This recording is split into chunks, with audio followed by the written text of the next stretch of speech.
विघ्नहर्ता श्री गणेश, श्री गणेश, श्री गणेश।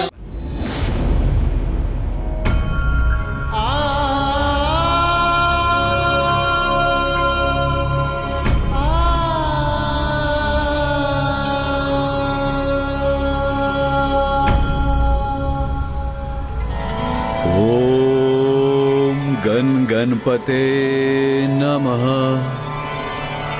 ओम गणपते नमः। ओम गणपते नमः। रुक जाओ ज्ञानारी।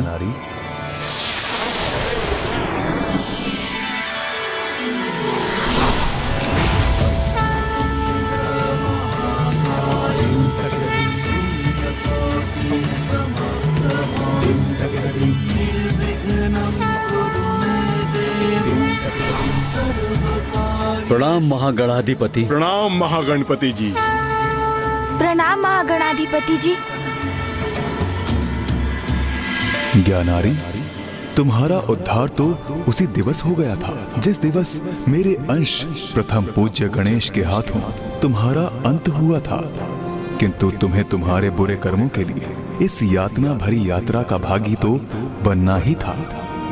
किंतु पापी होने पर भी गणेश ने तुम पर कृपा की, तुम्हारे श्राद्ध और पिंडदान में तुम्हारी सहायता की।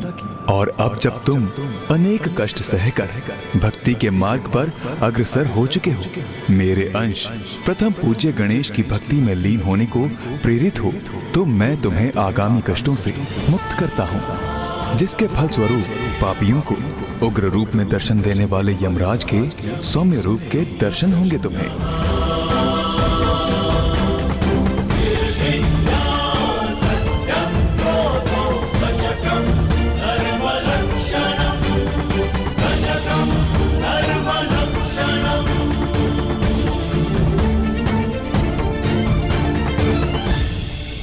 मेरे अर्थात प्रथम पूज्य गणेश की कृपा के कारण मैं तुम्हें मोक्ष प्रदान करता हूँ।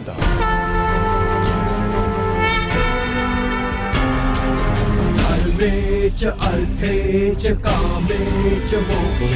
ओम गणपते नमः।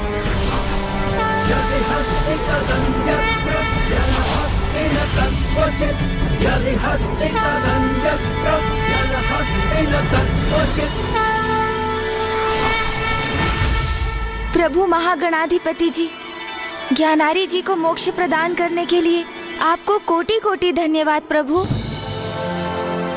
वत्स सुबोध, श्री महागणाधिपति जी की कृपा से ही तुम्हारे पिता ज्ञानारी जी को मोक्ष प्राप्त हुआ है।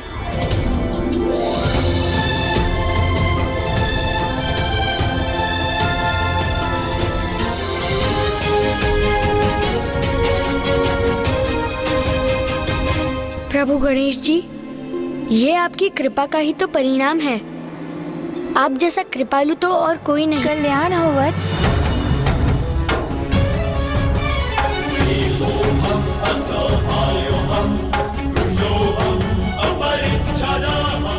गुरुदेव, आपने ही मेरे भीतर गणेश जी के प्रति भक्ति की लौ जागृत कर मुझे उचित मार्ग दिखाया। आपकी इस कृपा के लिए मैं आपका किन शब्दों में धन्यवाद करूं? आयुष्मान भव पुत्र। वत्स सुबोध, शिष्य की सफलता ही गुरु का पुरस्कार होता है। तुम एक योग्य शिष्य हो और तुम्हारे भीतर भक्ति का वास तो सदा से ही था। मैंने तो मात्र तुम्हारा मार्गदर्शन किया है।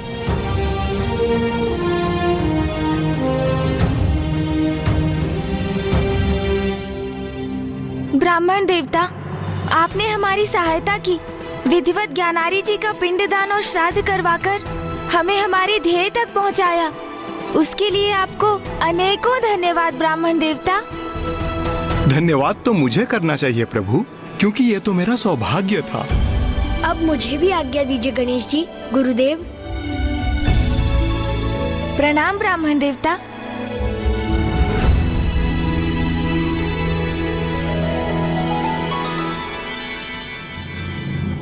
भैया, श्री महागणाधिपति जी की कृपा से ज्ञानारी जी की समस्या का समाधान तो हो गया, किंतु अभी उससे भी बड़ी उलझन को सुलझाना तो शेष है। हाँ गणेश, अब हमें शीघ्र अतिशीघ्र काशी लौटकर पिताश्री को माँ के निकट काशी लौटाने का उपाय करना होगा। वहां ऋषि जैगश्वे भी पिताश्री के दर्शन के लिए व्याकुल है, अन्यथा वो अपने प्राण त्याग देंगे।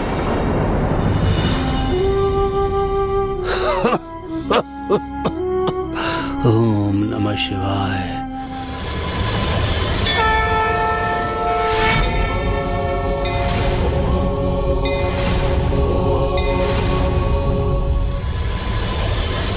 भैया, काशी में वो उपाय नहीं मिलेगा। तो उसके लिए हमें कहाँ जाना होगा गणेश? उसके लिए हमें पिताश्री के पास जाना होगा भैया, मंदार पर्वत पर।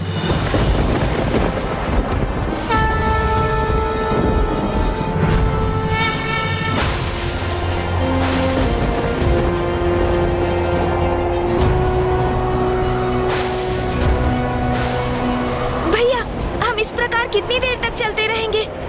आप अपने वाहन मयूर जी को क्यों नहीं बुलाते? वो अपनी उड़ान भर हमें शीघ्र मंदार पर्वत की चोटी पर पहुंचा देंगे भैया। उचित है गणेश। मयूर जी!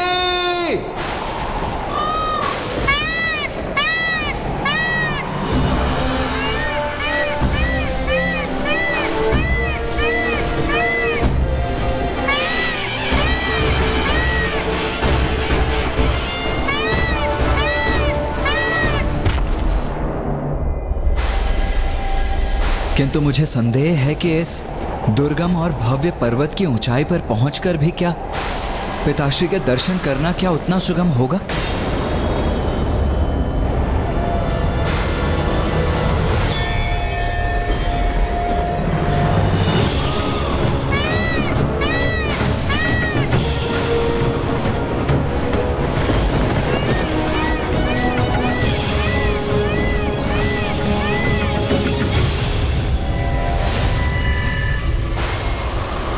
गणेश, ये हिम का बवंडर तो और भी प्रबल होता जा रहा है और ये तीव्र वायु प्रवाह हमें इस पर्वत की ओर ही ढकेल रहा है।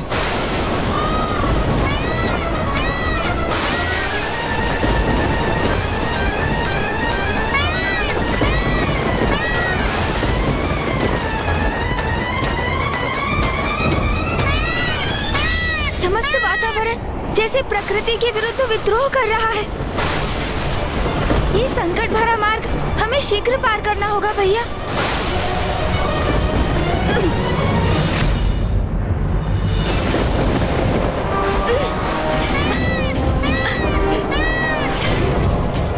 गणेश, इन काले मेघों में कुछ भी स्पष्ट दिखाई नहीं दे रहा है मुझे। भैया, यहाँ का वातावरण तो पिताश्री के अंतर्मन के समान ही आविष्ट है। उनका हृदय भी वेदना के काले मेघों से ही जूझ रहा है। इसलिए मैं पिताश्री से ही प्रार्थना करता हूँ कि वही हमें उन तक पहुँचने का मार्ग दिखाएं। पिताश्री, हम आप तक पहुँच सके, हमें ऐसा सामर्थ्य प्रदान कीजिए। हमारे यहाँ आने का एकमात्र कारण माता का दुख और आपका एकाकीपन है। माता आपसे विलग होकर अत्यंत पीड़ित और संतप्त है। पिताश्री, आपको लौटाकर हम आपका एवं माता का दुख दूर करना चाहते हैं। महादेव, आपका पुत्र गणेश आपको पुकार रहा, आपकी याचना कर रहा है।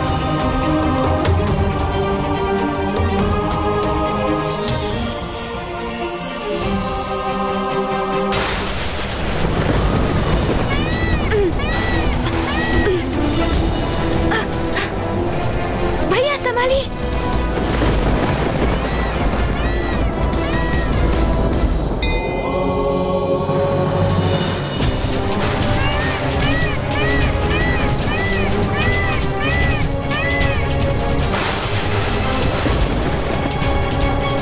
वो देखो गणेश,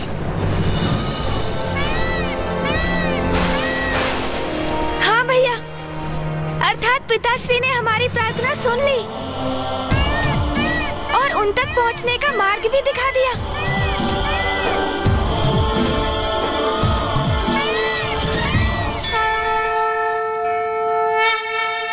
प्रणाम पिताश्री। प्रणाम मामाश्री। प्रणाम फूफा जी। पुत्रो, तुम्हारी माँ कैसी है?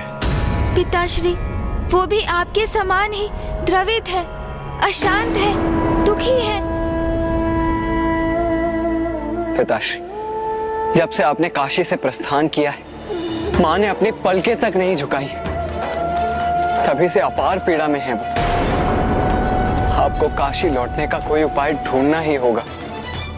पुत्र कार्तिकेय, जब तक राजा देवदास काशी के राजपथ पर स्थित है, महादेव का काशी लौटना संभव।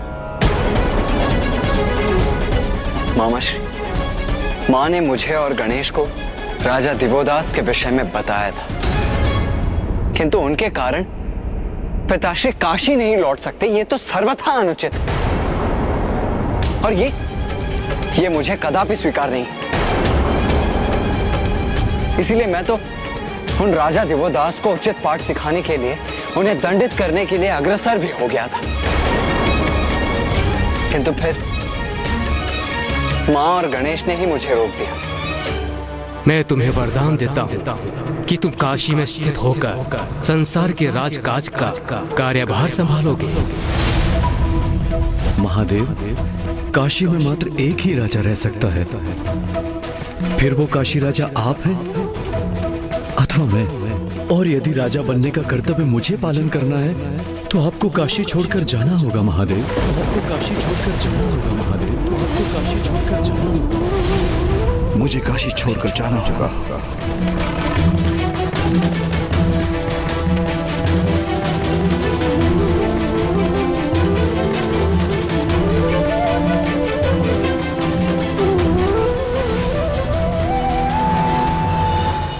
उचित किया तुम्हारी माँ ने।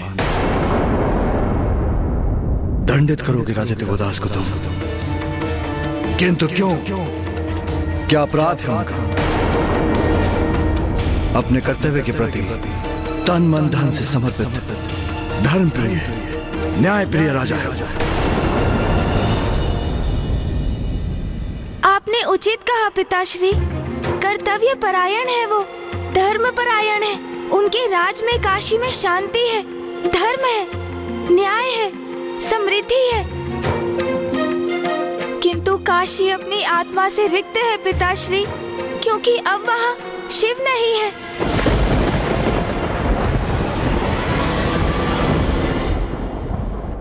पिताश्री, काशी वो पावन धाम है जहाँ आप स्वयं मरणासन्न मनुष्यों के कान में तारक मंत्र का उच्चारण कर उन्हें सद्गति प्रदान करते हैं।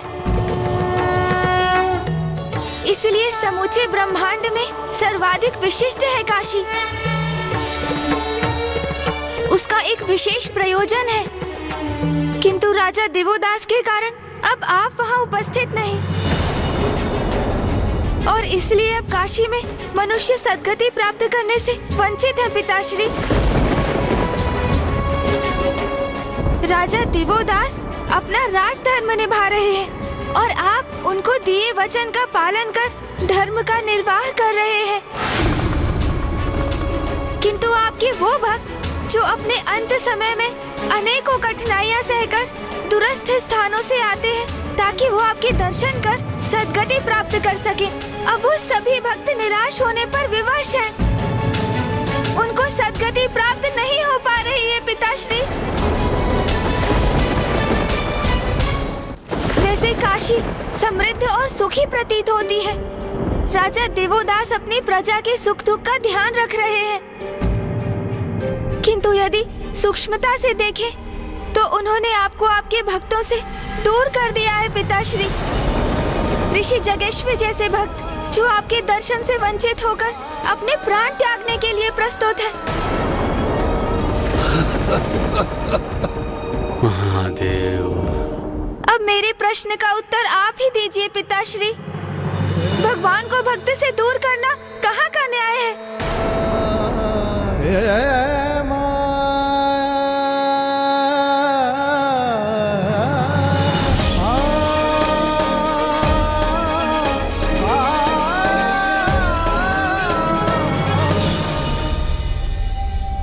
जो भी हो, राजा दिवोदास को दिए गए मेरे वचन को कोई भंग नहीं करेगा। काशी में किसी के हस्तक्षेप की अनुमति नहीं दूंगा मैं।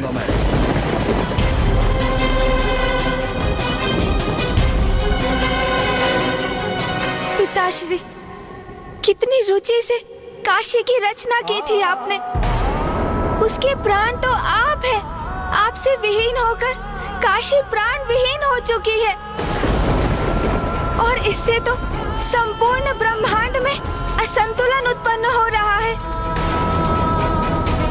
परिवर्तनशील संसार में यथास्थिति का स्थायित्व वो कहाँ उचित है? जो राजा दिवोदास ने काशी में उत्पन्न कर सर्वाधिक हानि तो स्वयं की ही की है, क्योंकि मनुष्य योनि में जन्म का तो एकमात्र उद्देश्य है आत्मा को मोक्ष की प्राप्ति। आत्मा का आपसे परम ब्रह्मेश्वर से एकीकार होना। किंतु राजा दिवोदास क्या स्वयं अपनी आत्मा के उद्धार को नहीं रोक रहे हैं? बाल्यावस्था, ब्रह्मचर्य, गृहस्थ आश्रम और अंततः वानप्रस्थ, ये 4 आश्रम है मनुष्य जीवन के। किंतु राजा दिवोदास वानप्रस्थ में जाने के योग्य होकर भी गृहस्थ आश्रम में ही स्थित है। उससे मुक्त होकर आपके ध्यान में लीन होने का अवकाश कहाँ पाया है उन्होंने? पिताश्री, काशी आपका निवास है। आपने दिवोदास को अपने निवास में प्रवेश करने की अनुमति दी, किंतु सत्य तो ये भी है कि उनके काशी में प्रवेश से आपको ही अपने निवास से वंचित होना पड़ा। पिताश्री, आप हमें से किसी को राजा दिवोदास को समझाने की अनुमति दीजिए। वो बुद्धिमान है, विवेकशील है। वो हमारे समझाने पर इस सत्य को अवश्य समझेंगे। हाँ पिताश्री, अब हमें शीघ्र कोई ऐसा उपाय ढूंढना होगा जिससे राजा दिवोदास का अनादर भी ना हो, आपका उनको दिया हुआ वचन भी भंग ना हो और वो आपको काशी में प्रवेश करने की अनुमति भी दे दे।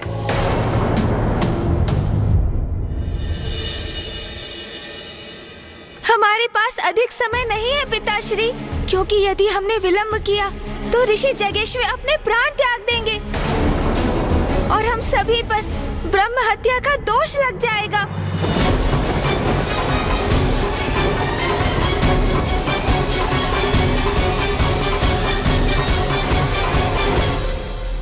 उचित है। मैं तुम्हें इसका उपाय ढूंढने की अनुमति देता हूं, किंतु राजा दिवोदास को बलपूर्वक कोई विवश नहीं करेगा। उस पे किसी प्रकार की हिंसा का प्रयोग नहीं करेगा।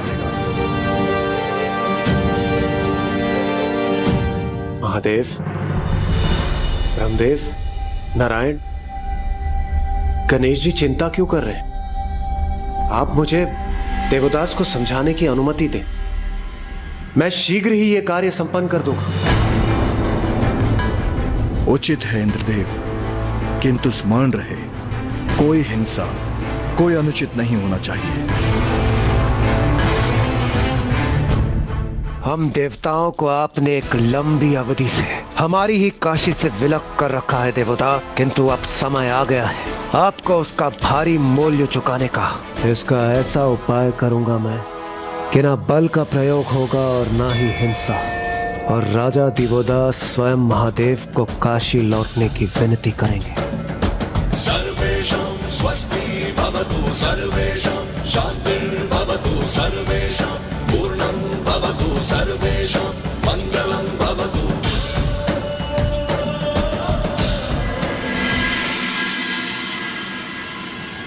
नाथ,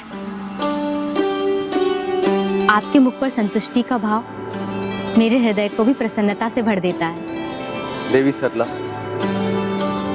अपने राज्य की समृद्धि से और प्रजा के सुख से ही एक राजा को भी सुख की अनुभूति होती है। आपके राज्य की संपन्नता का श्रेय तो आपका ही है स्वामी। सहस्त्रों वर्षों से इतनी तन्मयता, कुशलता और धन प्रायता से राजकाज के दायित्व का निर्वाह जो कर रहे हैं आप, मेरा श्रेय तो इतना ही है देवी कि प्रभु की कृपा से ना कभी धर्म पथ से भटका और ना ही मेरे द्वारा किए जाने वाला यज्ञ कभी रुका। और मुझे विश्वास है नाथ, आप सदा इसी प्रकार धर्म का पालन करते रहेंगे और कभी भी भ्रमित होकर धर्म से विमुख नहीं होंगे। राजा देवोदास, माना कि आप बहुत ही धर्मपरायण, न्यायप्रिय नेक शासक भी हैं, किंतु आप एक मनुष्य भी हैं। और मनुष्य अपने धर्म के प्रति कितनी भी निष्ठा क्यों न रखता हो, उसकी कोई ना कोई दुर्बलता अवश्य होती है। अब मैं देवराज इंद्र तुम्हारी ऐसी परीक्षा लूंगा कि तुम्हारी सारी दुर्बलताएं मेरे समक्ष प्रकट हो जाएंगी।